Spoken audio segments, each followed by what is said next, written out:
Ayan, hello mga idol, kamusta po kayo? So, ito po yung ginawa naming costume kay EJ nung nag-eco modelo siya. Ayan, so made out of recycled materials. Ayan. Ayan, so gumamit kami ng mga bottled cups or mga tanchan.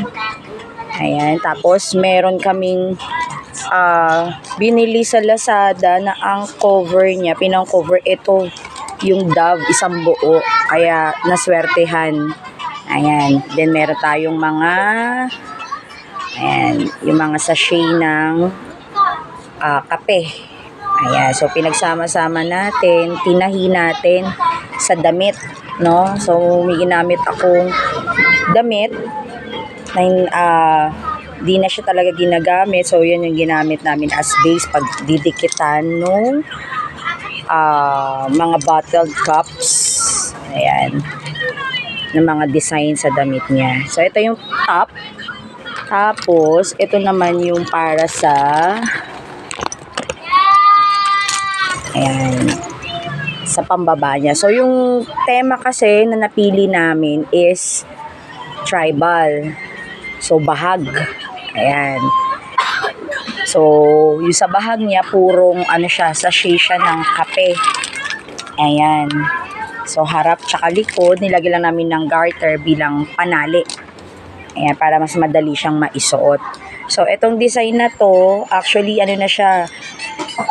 ginawa lang namin siya kinuha lang namin siya doon sa project ni Erjan. Sa isa sa mga project niya sa school. Yan, recycled din. So, nagamit namin siya, tinanggal namin. Yan siya. Tapos, gumamit din pala kami ng mga CD. And ito yung sa parang belt niya.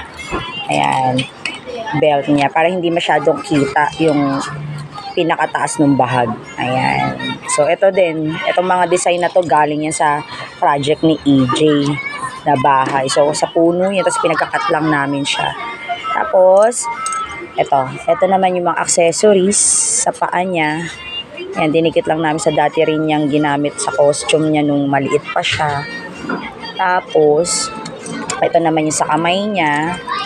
Sintas, nilagyan lang namin din ng tansya, ginawa namin bracelet. And ito yung kanyang headdress. Ayan. So, gawa sa ito yung sa pipe, sa electrical pipe.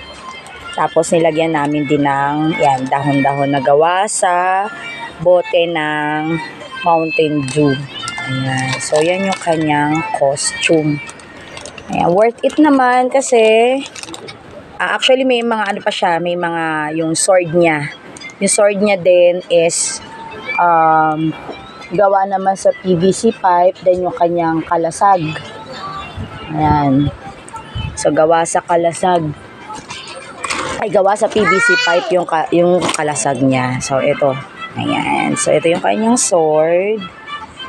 Ayan. So, gawa na ng daddy niya to. Noon pa nung siya 3 years old, ginamit na namin siya.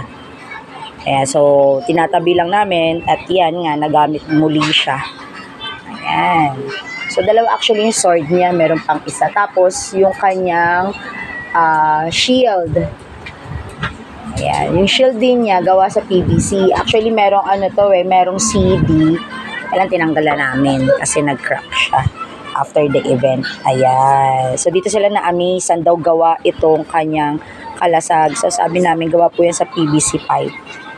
Ayan. Tapos, so yung nasa gitna niya, lata. Yung pinakapitan ng lata. Ayan. So, yan siya. Tapos, ito yung likod niya. Merong tali ng buhok dyan yung sinusot yung kamay niya para hindi malaglag. Ayan. Okay. So, yan. Nakakapagod, yes. Pero kung talagang ang nakikita mo yung bata is sincere and eager siya sa contest, ikaw as a parent, you will support all the way. Diba po? Ayan. So, worth it kasi nanalo si Kuya EJ as the Mr. Eco Modelo 2023 sa kanilang school. So, ang mga kalaban niya mula sa kinder hanggang grade 3 and he was awarded as the Mr.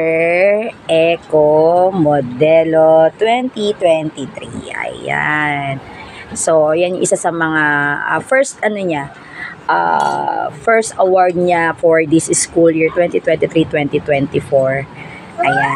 So, nakakatuwa kasi si EJ, ano siya, sa pagdating sa mga ganitong contest, talagang, ano siya, gustong-gusto niya. Gustong-gusto niya yung mga ganito. And syempre kami as a parent, we support.